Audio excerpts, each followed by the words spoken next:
Hello, and welcome to the Natural State Podcast. I'm your host, Dr. Anthony Gustin. It is my belief that the natural state of any living organism is health, and that our artificial habitat has forced us into having artificial health problems. This show is my attempt to dive deep and learn about using nutrition, sleep, movement, relationships, and more to help you reclaim your natural state of health in a modern world and show you how to thrive in an environment that's stacked against you.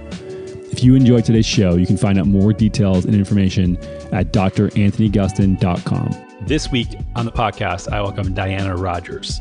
Diana is a co-author of a new book with Rob Wolf called Sacred Cow. They're also releasing a film of the same name that challenges all of the beliefs that a lot of people have about the meat industry, all the way from nutrition to ethical to the environmental complaints that a lot of other people have. So they have been tremendous throughout the whole process. They've been working on this for over 3 years now and have tried to remove all bias as much as humanly possible, at least, to make the sort of go-to source on everything. When people ask, is meat healthy? Is it destroying the environment, et cetera, et cetera, et cetera? We dive into a lot of those topics today on the podcast. Obviously, you can't cover it all in an hour.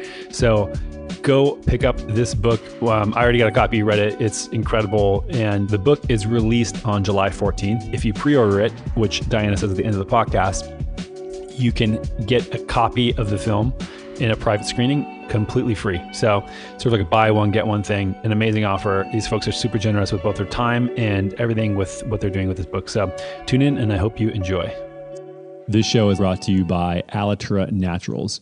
When I considered sponsors for this show, I reached out to Andy, who is the founder of Alitura, and pretty much begged him to support the show just because they are the only products that I trust to put on my skin. So much garbage is in skincare products that it blows my mind. I cannot find any other products. I do not put anything else on my body other than Alitura. It's actually a lie. I use White Oak Pasture's beef tallow soap in the shower, but other than that, everything sort of pre-post around that is Alitura. And if you don't know why, your skin is the largest organ in your body. It absorbs everything you put on it. And men are less known for using sort of skincare products, but women average over 250 chemicals that are in their bloodstream from their skincare products by the time they walk out the door in the morning. That is ridiculous. I personally use the moisturizer, the clay mask in my sauna, and the pearl cleanser. My fiance uses way more. She has a little bit more of a skincare routine than I. And the products themselves are made with the highest end ingredients that you would ever find in skincare products. This stuff's incredible.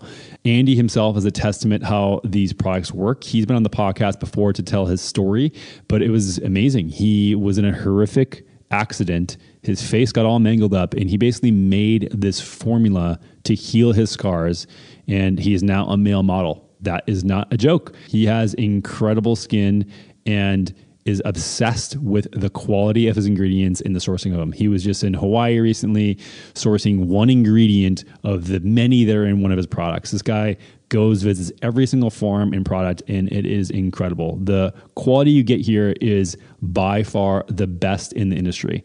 And so I begged him to sponsor the show and also begged him to give you guys a little bit of a hookup. So if you use code AG20, you'll get 20% off in free shipping over at alitura.com. That's AG20 at ALITURA to get 20% off your order at alitura.com. That's AG20 at ALITURA.com. You'll get 20% off in free shipping of your entire order. Again, I use the Pearl Cleanser. I use the Pearl Cleanser and the moisturizer. They are phenomenal. This show is also brought to you by Blue Blocks, blue light blocking glasses. Blue light is one of these things that a lot of people do not realize is completely trashing their sleep. So this is verified, at least for me. I've looked at my Oura Ring, and anytime I get blue light exposure from devices past, say, 4 p.m., the latency, the time it takes for me to fall asleep, as well as my deep sleep, are completely diminished. And when I wear glasses like Blue Blocks, it completely reverses that, and I can get a full rested sleep with no problem. There are a lot of brands out there right now that are trying to get on this trend of blocking blue light for good reason. And what happens is most of them are either really cheap and they break super easily, they are terrible looking and make you look like a freaking goon, or they actually just don't work. So I've tried some out that, are sort of a spectrum of any of these things, all the way to being so dark that I get headaches from wearing them. And what I like about Blue Blocks is it sort of addresses all of these things. So they're made actually in Australia, really, really high quality stuff. They have 20 plus different styles of each one. So no matter what sort of style fits your head and your face, my face is sometimes a little tough to make look good. So I'm glad they have options for me. But also they test all of their lenses to make sure that they meet specific criteria to block very specific wavelengths of light. And this is the important part here. Not a lot of brands do this. And so I've actually tested their side by side. I mean, you can do this as easily as just looking at a spectrum of blue, and you put on their glasses and you can't see the blue anymore. It goes completely black, or it has a shade of a gray, and this is what you want. And these guys who have done this company have done a phenomenal job at really sourcing the highest quality lenses, highest quality frames, and the ones that actually look good. So I'm not embarrassed when I put these on in public. And I asked them if they could hook you guys up, and they obliged. So 15% off is yours if you use code AG15. Also, you get free shipping. So if you want to, just head to BLUBLOX.com and use code AG15. That's blueblocks.com. Use code AG15 for 15% off and free shipping. Diana, thank you for joining me on the show today. Thank you for having me. We are covering regenerative agriculture and meat versus plant-based diets for maybe the 90th time so far this year in the podcast, but you have been, one of the largest advocates of this stuff and really in the forefront. I asked Rob Wolf like 3 years ago, hey, who's doing the most stuff in regenerative right now? And he, like, within 3 seconds, he said your name. And so I've been following your stuff and super impressed with everything you've done since that point. And of course, there's been a lot of people involved, but it's a lot of your work for the last few years is finally coming to fruition. Totally. Yeah, I know. It's amazing to see it all done. Yeah. So the book and film of the same name, correct?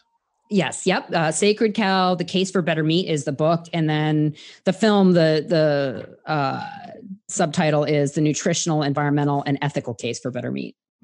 Yeah. I mean, you've been sort of charging hard. I don't know if you can call yourself like a food activist or so, but you just really championing real food in general. And I think that I've seen a lot of people in this space who, were pretty big advocates of paleo/real food, whatever permutation that takes, but have then just kept digging further and further and further and started to get to the point of like, okay, this is no longer just about nutrition. It's about far more than that. So I don't know if you've gone through a similar thing. Totally. I mean, I got into this for nutrition reasons. I have a very similar backstory to Rob. So I have celiac and just was really broken. And I actually read The Paleo Solution, and that was my intro into this world, and became friends with Rob really quickly because once I fixed myself, then I became a dietitian. So this was like kind of later in life. But telling people to eat real food, cut down on processed foods, don't eat sugar, don't drink too much, like that is not fun 40 hours a week. And, meanwhile, I've spent the last 18 years of my life living on an organic farm and, watching the process of regenerative ag and largely eating just everything that's grown here. So pasture-raised meats, eggs, and, fresh organic vegetables. And it occurred to me that all the people that are sort of in the mainstream dialogue right now that are talking about sustainability and food systems are, kind of pushing people towards a vegetarian, vegan version of our already broken system instead of, should we kind of look back and look deeper into this? And is it really about like just cutting down on meat or no meat? Or is there something fundamentally wrong and broken? And is there a chance to fix it? And I'm not saying, fix it all tomorrow, but is there an opportunity to, make improvements and, start looking at this from a more ancestral template? So that's why people in the keto and real food paleo world tend to understand this really quickly. Like they're like, oh yeah, because it makes sense. Like we don't have to start from where we are. We have to look backwards, kind of take this like evolutionary biology lens. And so that's the idea behind the type of farming that I advocate for in the book and film. So 18 years ago, when you moved into your farm, was that something that was very intentional and coincided with the reading of this book and switching over your lifestyle that you try to like heal yourself, or was it just a coincidence? So I had worked on farms as my summer job all through high school and college. I met my, I guess, ex-husband now, because we're splitting, but, when we were 19 in college, and I was a fine arts major and he was an English major, and, he and I got like real jobs. You know, we went and it was the .com boom, and we got jobs in high tech, and it wasn't super satisfying for either of us. And so he read a book by Wendell Berry called The Unsettling of America, Culture and Agriculture. Oh yeah, I'm very familiar with this one. Okay, so that was pivotal for him. And interestingly, Nick Offerman just recorded the audiobook for that, and he is our narrator on the film. So he was the executive producer on the film Look and See, which is about Wendell Berry. So if anyone's interested in any of this stuff, reading Wendell Berry is like number one on the list. My fiance's dad actually read his book in the 80s and got a farm, that convinced him to get a farm as well. And I've known like the eighth person that I've heard of having the same sort of impact from reading this book. Yeah. And actually, I think the filmmakers are in Austin, who did that book, and they met and got married in the making of the film. So it's kind of a nice story. Anyhow, so we then moved back to the East Coast. We had been living in Portland, Oregon for a little bit, doing the high tech thing, and got married. And he went back and got a master's degree in soil science, and then also got a job for like $7 an hour working on a farm, just to like learn how to drive a tractor and kind of all the hands-on things that you don't learn in grad school. And then we were presented with an opportunity to run a farm that's owned by that Patton family, like General George Patton. And so we were there for 10 years. During that time, I worked for National Public Radio. I worked for Whole Foods doing marketing, a tea company doing marketing. And then after we had our kids, I started working on the farm too, because it just made more sense to be home. So we were there for 10 years, and then this opportunity became available on the current farm where we are.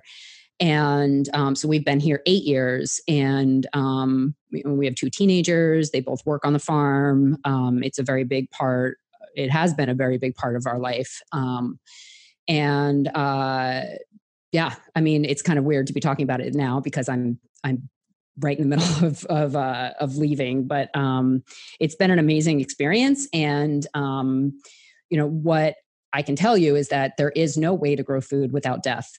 And so a lot of people, we have to talk about nutrition and environment if we're going to have an ethical debate about whether or not to eat animals.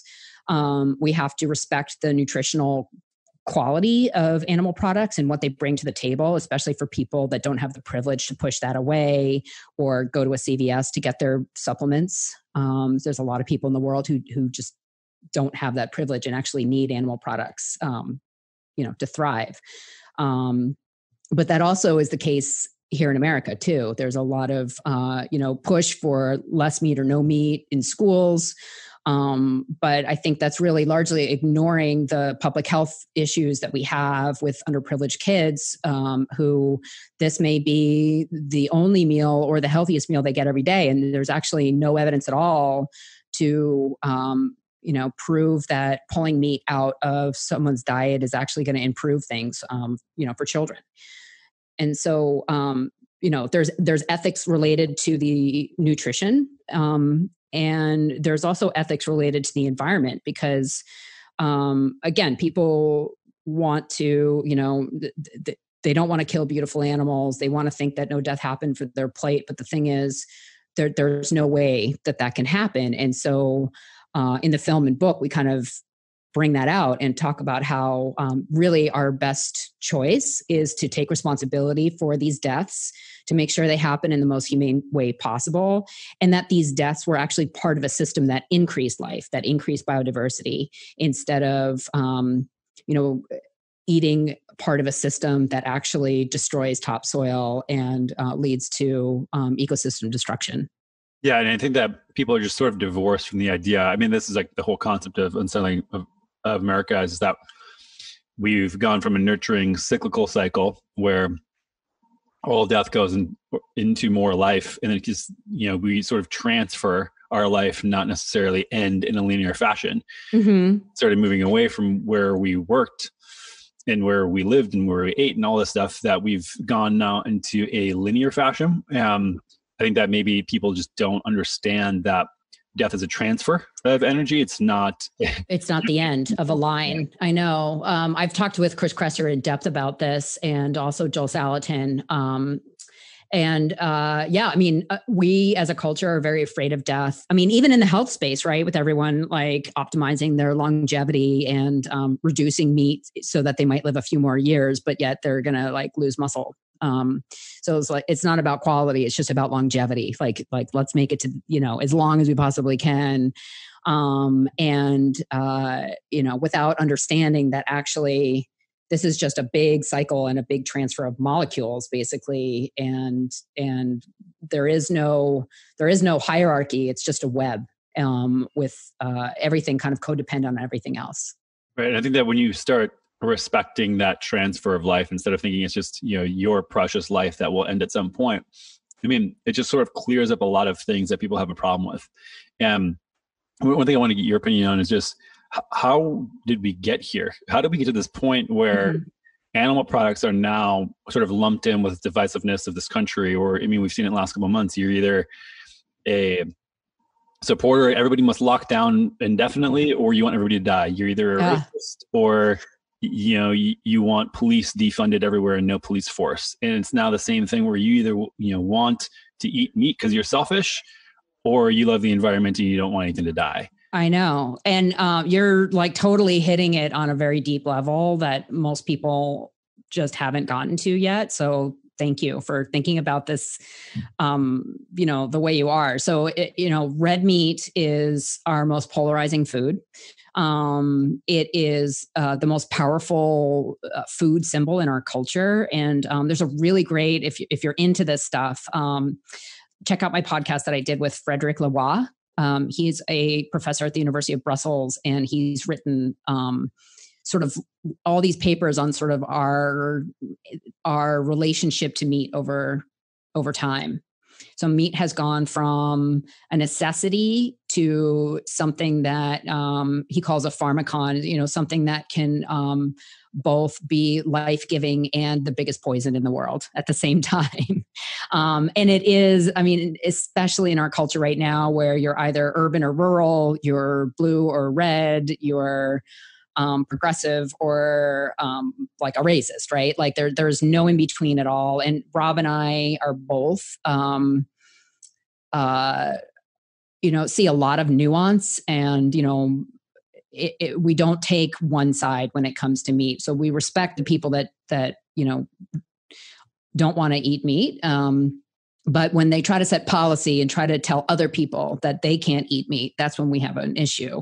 And so we, in the book really, and in the film, we break down like what is the biggest problem to our food system, environmentally, ethically, and, nutritionally. And, I think meat is a very easy scapegoat because it's bloody.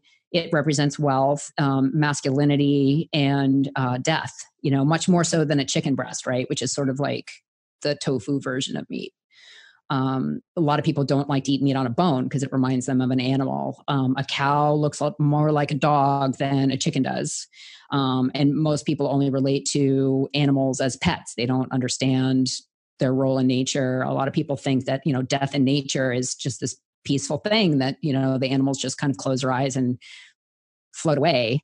And, death is violent. And, we as humans are actually able to, cull animals in a much more humane way than wolves or coyotes or lions. And so that's why the book is called Sacred Cow. We advocate for all animal products. I actually prefer fish personally, all seafood to beef, but it is the cow that is the symbol of, and worse than fat ever could have been, right? Because you're killing a beautiful animal, you're destroying the environment, and you're going to get cancer and heart disease.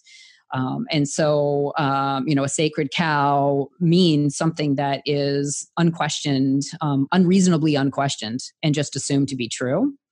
And so we basically take all of the assumptions about cattle and break them down in basically like the largest PhD dissertation you've ever read. Yeah, I mean, I've seen personally the conversation shift a lot over the last 5-10 years from nutritional, which it still gets a lot of flack for, to be almost exclusively environmental. And I think that you guys do an entire part in the book, and I'm sure film in that, again, it's just the nuance is important. And when we're talking about beef too, I think that maybe some of the demonization that we have is just because we've moved to such an industrial, which, I also do not agree with commercially raised animal products. This is just not something that I buy into. And yes, when we're looking at things, we need to look at it as a spectrum. Like, is this the way that animals should be raised?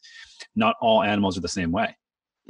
Exactly. And so this really all kind of started in the Victorian era when we separated ourselves from, barbaric rural life and moved into cities, and people didn't want to see butcher shops in cities anymore. They didn't want to see animal slaughter in cities anymore. And so it really got sort of farmed out to the outskirts of the cities. And so transparency became something that, consumers didn't demand. And so the industry got away with not needing to do it.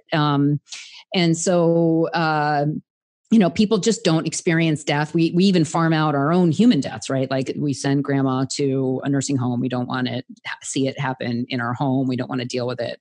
No Americans have wills practically.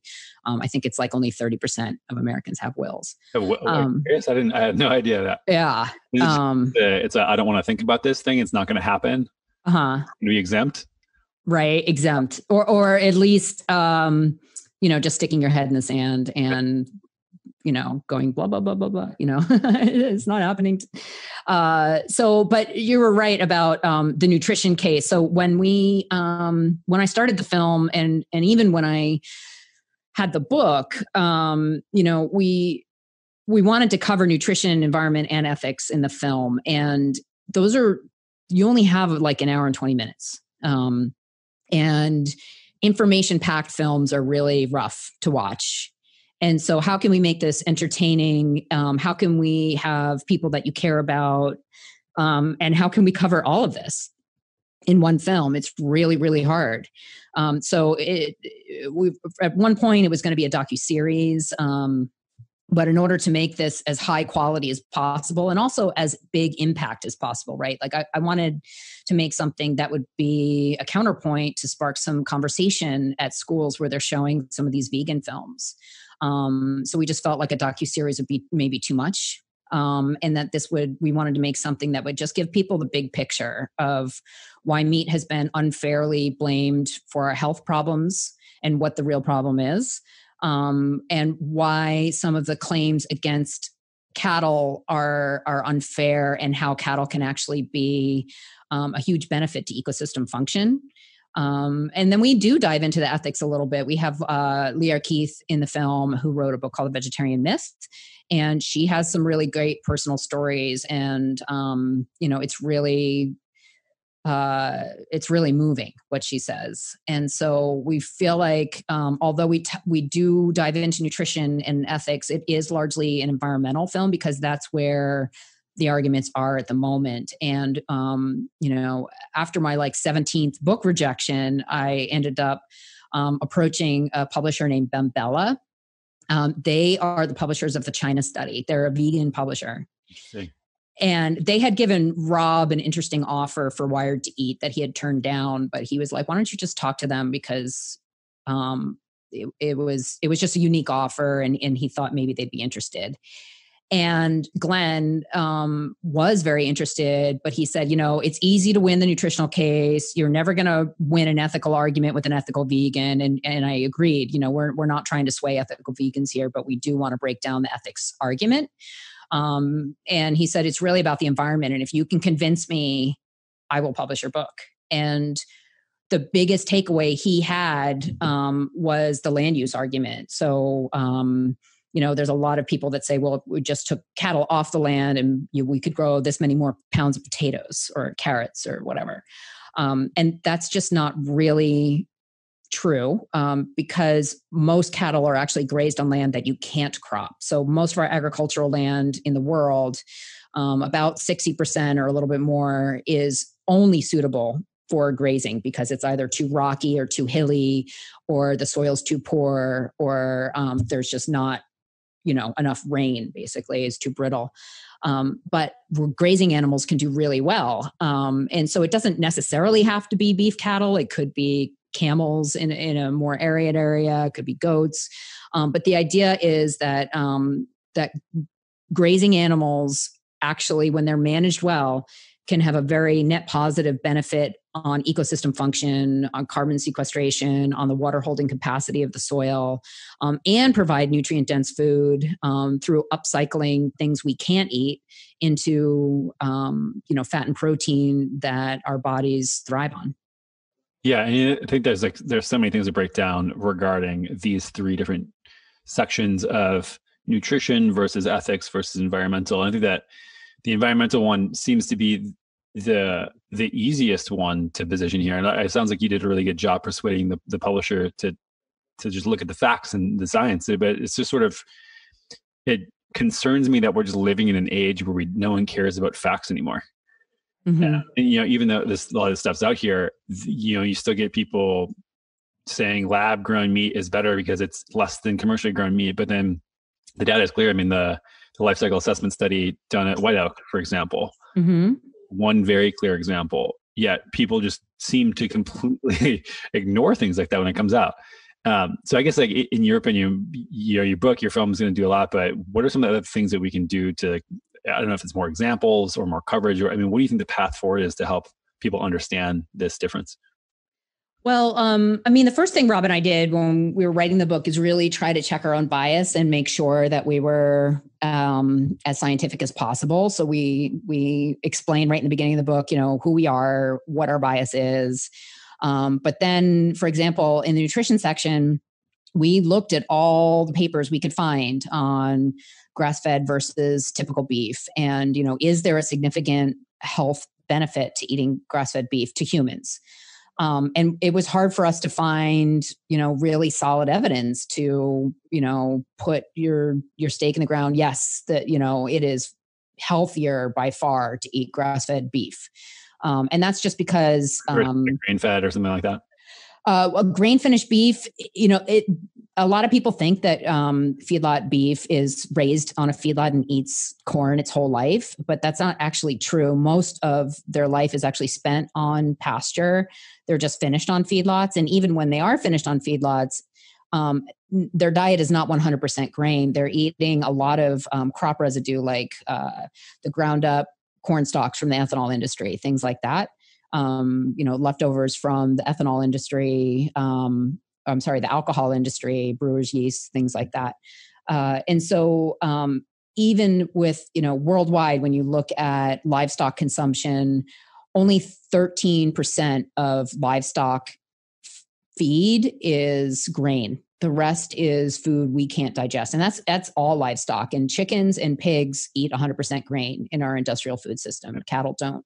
Yeah, this is the difference too that I think a lot of people don't understand, is just the digestion process of a cow, and which is obviously what your book is about with cow and everything. But they have the ability to basically turn everything to almost, I think it's like 80% plus saturated fat in their bellies. Yeah. Whereas that conversion factor does not happen in a pig or a chicken. Right, because they are monogastric like us, and they're both omnivores like us too. So when you see like vegetarian fed chicken, that's, I have seen chickens eat mice like down the gullet. They love it. So, Yes, but so cattle, basically the bacteria in their guts actually translate those fibrous materials into fatty acids that then they digest. And so there is a little bit of a difference in the omega-3s between grass-fed and feedlot finished beef, but it's in the overall scheme of things, it's not a very big difference. And that's because it's the fatty acid profile of a steak is so small anyway when you look at the omegas. So most of the fat comes from monounsaturated and saturated fat. So when you look at the polyunsaturated fat profile of steak, it's a very, very small percentage. And so even double, which some studies have shown, but others haven't. So the science is kind of all over the place. 2 pennies is twice as much as 1 penny, but it's not going to make a difference in your pocket, right?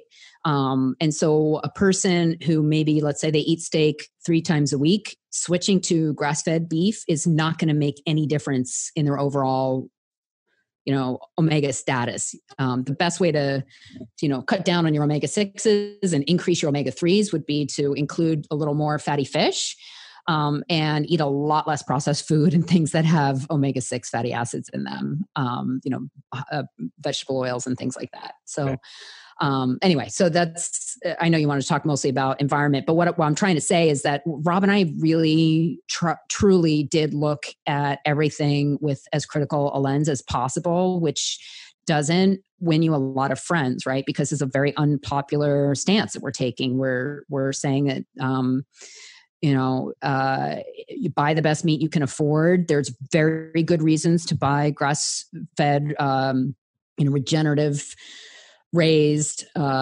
beef, but nutrition isn't necessarily one of them. And so that means someone who maybe doesn't have access to, holistically certified beef should still get some meat into their bodies because it's a healthy thing, period. Right. Just a comparison like that. That's not the main reason why you should care about it or argument towards or against it. The better argument is, animal welfare, is doing right by the environment, and all of those things. So we still are arguing for a better system.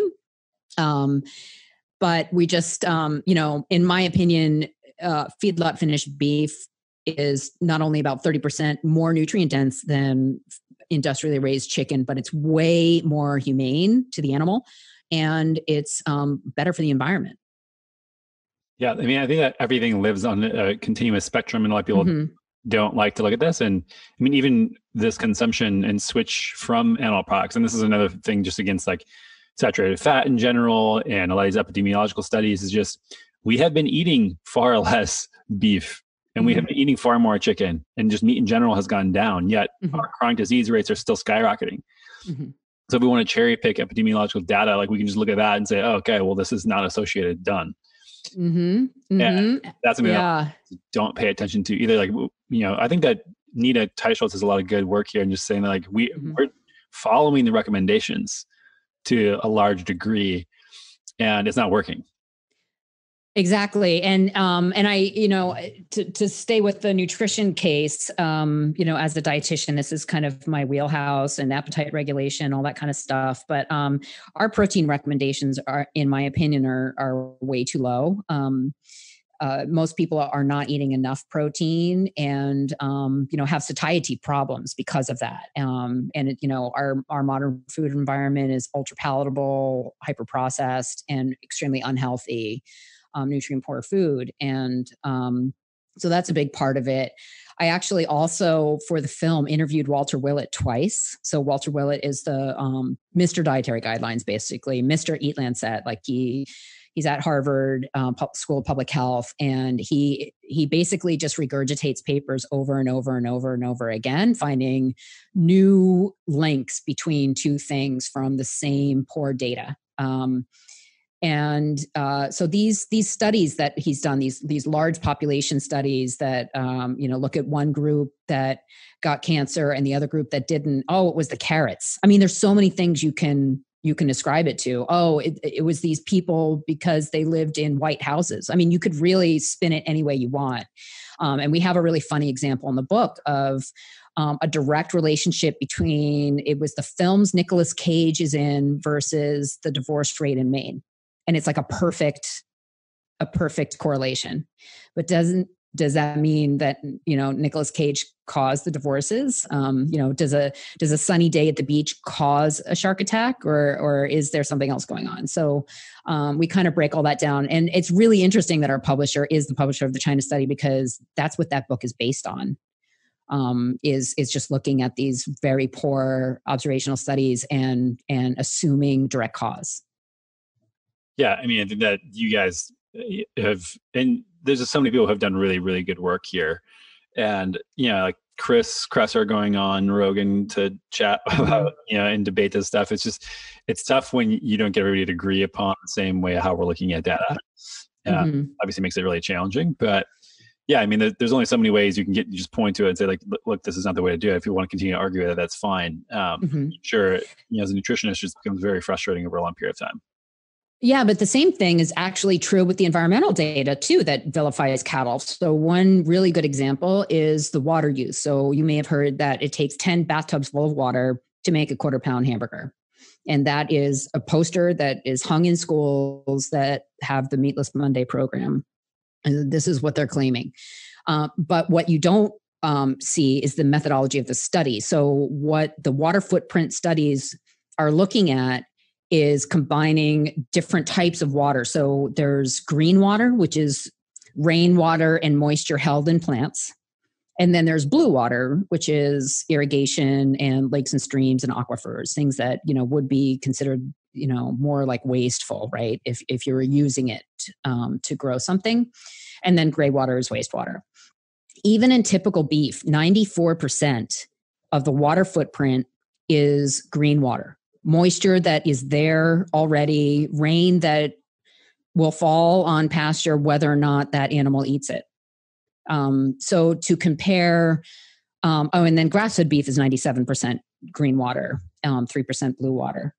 So to compare that to, crops like rice, avocados, walnuts, there's so many more products that we eat that aren't looked at in that way, that beef is way better for when you look at just the blue water footprint, not the entire water footprint. So, similar things with greenhouse gases, how things are compared, was the life cycle assessment of the whole life of the cow versus just tailpipe emissions from the transportation industry. And is that really fair to compare those two things when they're not equal?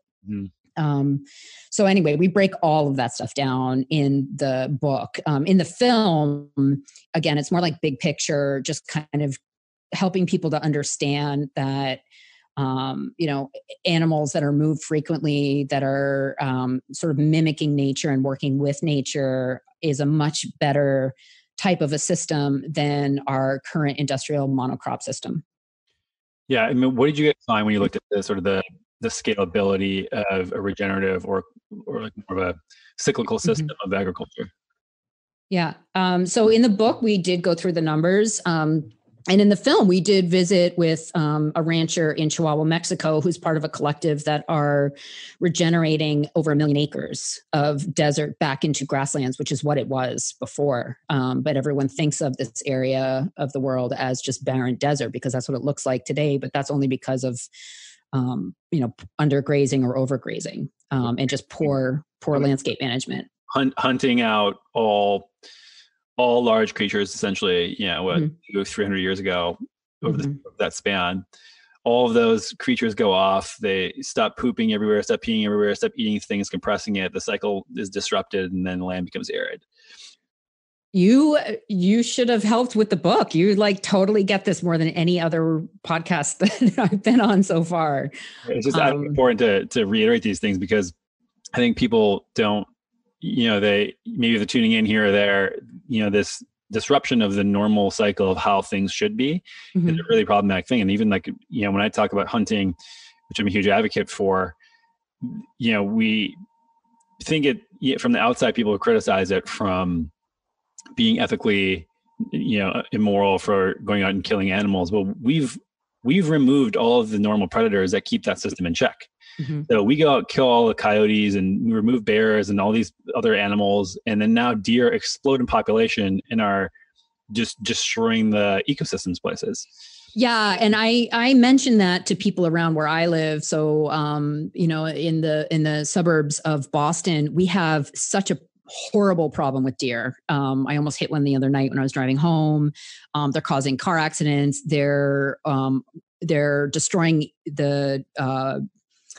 all of the ground nesting bird habitat. They're a huge mess, and there's a lot of sick deer too because they're not being culled properly. And no one wants hunters and no one wants wolves. So what are we going to do? I live in an area where, the hunting can only happen in very small windows.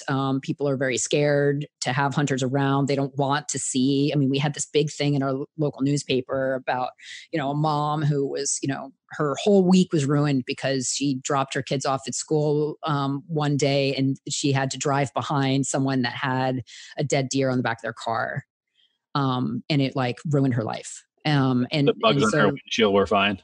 What's that? But the bugs on her windshield were fine. Yeah. And so, we've just got huge problems. And I think people can relate to that a little bit more. We do give examples of how animals in nature, if you were to picture the Serengeti and, large herd of wildebeest and how they move, that's what we're trying to mimic with cattle. And so you asked about scalability. So I'll get back to that. We did go through some numbers and, not super scientific, not claiming to prove anything, but it does look like we do have enough land to grass finish all of our beef cattle in the US. So it's not like taking our whole entire beef herd and putting them on grass, because a lot of them are already on. 85% of our beef cattle population right now is grazing on land that can't be cropped. So if we were to then just finish these cattle on grass, how much land would we need? And we actually go through those numbers. If we got rid of the corn that's grown specifically for cattle, if we took some of the CRP land, which is land the government has locked up that can't be grazed right now, if we turn that into grazable land, and also use some of the other private property that is currently not grazed or undergrazed. And if we turned all of this into regenerative ag at a very conservative estimate that the carrying capacity would increase by 30%, which is, Joel Salatin is at 5 times the county average in Virginia with what he can produce on his farm. So we're just saying a 30% increase, which is magnitude smaller than that. So looking at all those numbers, it does appear that we do have the land to grass finish all of our beef if we wanted to, and it would actually increase ecosystem function. It would, the water would stay more in the soil instead of running off. We would have more pollinators come back. We would have just more wildlife in general. We would have just much healthier ecosystems if, we followed this template, or at least got some of our land more into this. And that's where, there's even ranches that are grazing their animals, and maybe it makes sense for them to finish them on, some grain. But they could still be doing regenerative ranching. They could still be ranching better, with better practices before the cattle are finished on grain. And so that's why I don't like to get too much into the grass-fed is, typical ranchers are bad, and we can only have regenerative ranching as the only solution. I think that there's a lot of places within the system that can be improved. Animal welfare can be improved among the whole entire system. Just because an animal's on grass doesn't necessarily mean that it was, treated better. So we have to look at everything and always just strive for better. Yeah. I'm sure you've seen this with the last 18 years of experience, but it's not like just putting cows on grass is the point of things. It's not what we're trying to get to. Mm-hmm. And when you start including more of this natural ecosystem, you actually get more output as well for nutritious food with less work and effort. Right. And so we take people through an animation that shows sort of adaptive multi-paddock grazing or holistic management. There's a lot of different words for it, but we walk people through that. Like Nick Offerman is actually explaining how that works to people in the film through an animation. And we talk about how it can attract more life. And we compare that to our current extractive system and what that's doing both to ecosystem health, but also to our own health. Like what are the net results of a diet of corn and soy and wheat? And in the book, we even look at like what are the greenhouse gas implications of obesity and diabetes? Like when you think about amputations and dialysis and all the junk you need to maintain diabetes, all the finger pricks and all that kind of stuff, like that actually has a greenhouse gas cost too, missed work from extra sickness, things like that. So I think the goal should be, what is the optimal diet for humans? What is best for us to be eating? And then how can we raise that in the most sustainable way? And coincidentally, both of those things dovetail perfectly together.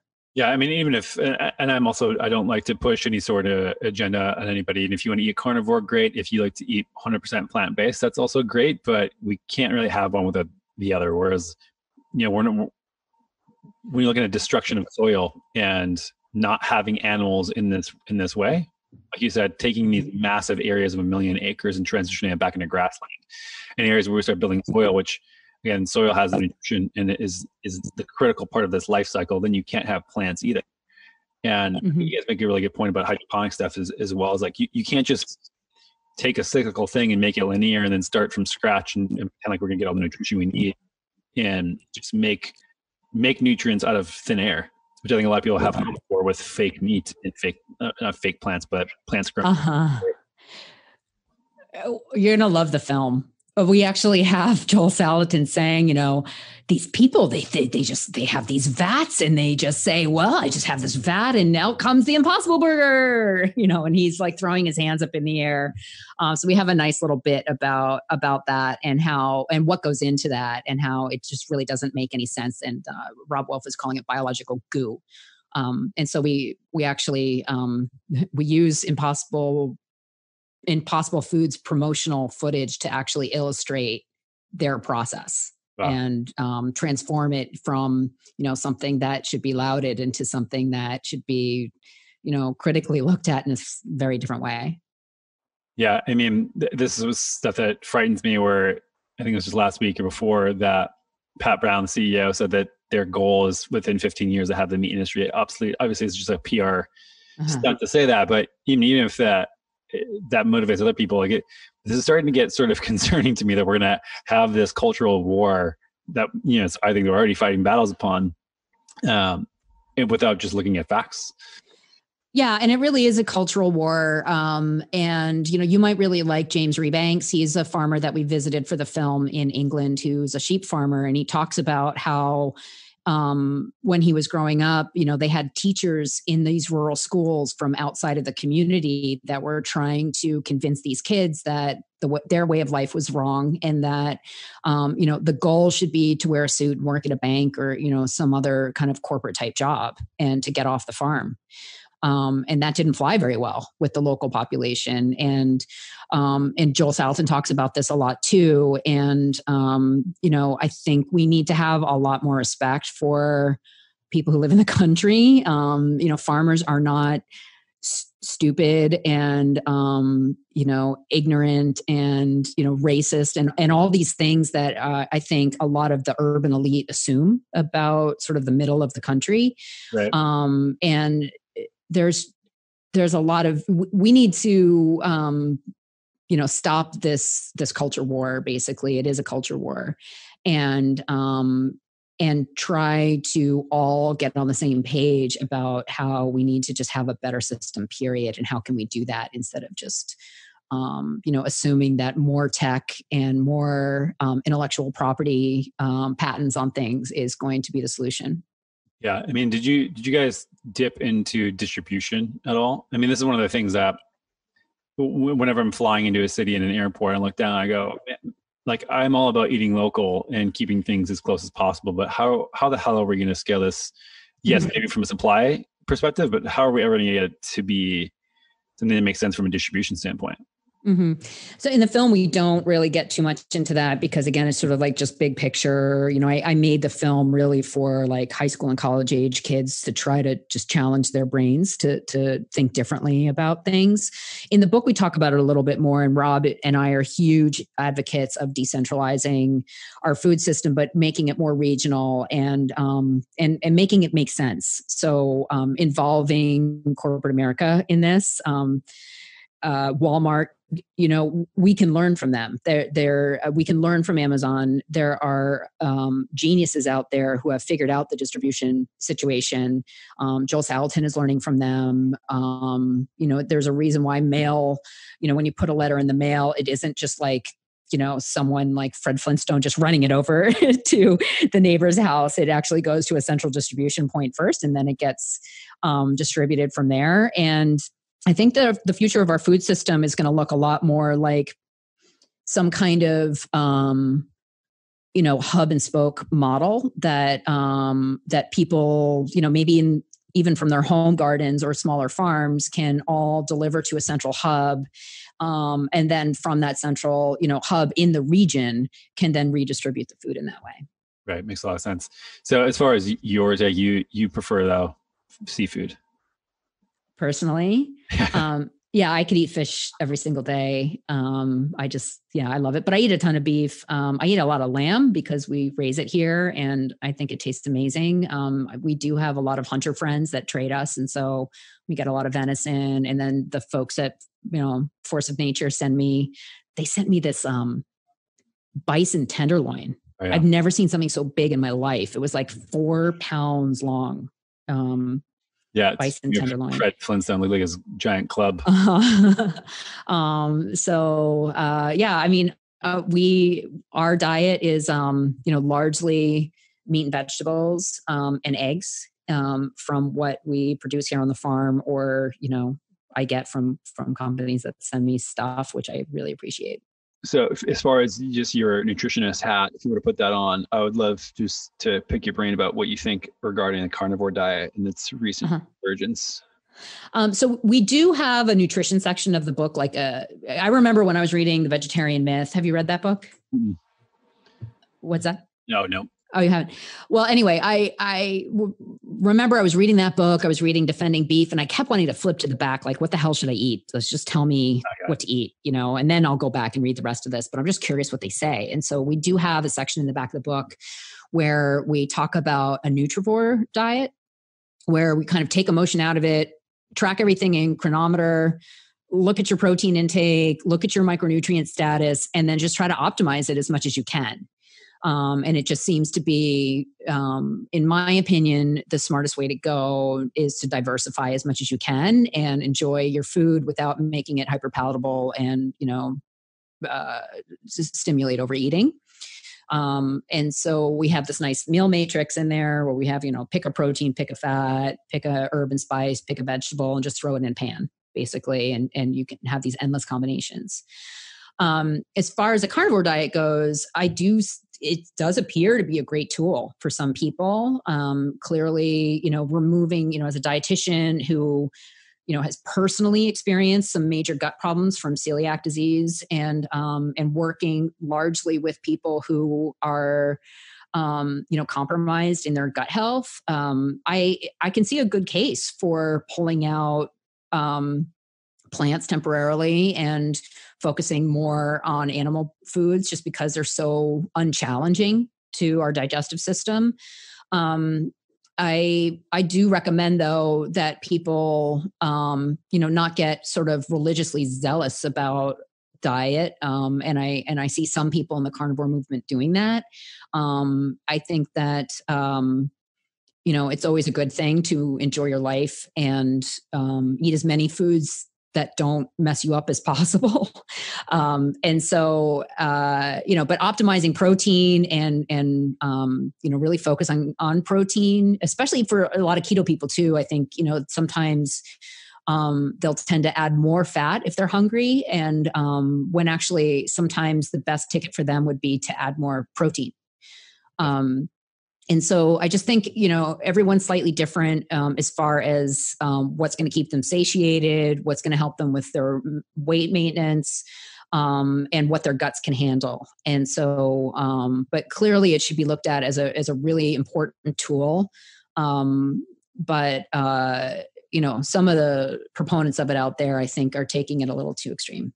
Yeah. I mean, I was concerned about this at first, even with keto and now carnivore, but seeing this whole paleo thing move through and how everybody is just sort of doing it right and not having to make it as dogmatic as it was 6, 8, 10 years ago, I have faith that both keto and the carnivore crowd will sort of will ease off a little bit in a couple of years, hopefully. Yeah, I think so. I think so too. All right. Well, thank you so much, Diana, for tackling the nuance in this stuff, not only in the book, but in the film, and then coming on the show today to chat a little bit. Yeah. And if I could just give a little plug for the film. So anyone who pre-orders the book, and it doesn't have to be on Amazon, it can be on your favorite bookseller.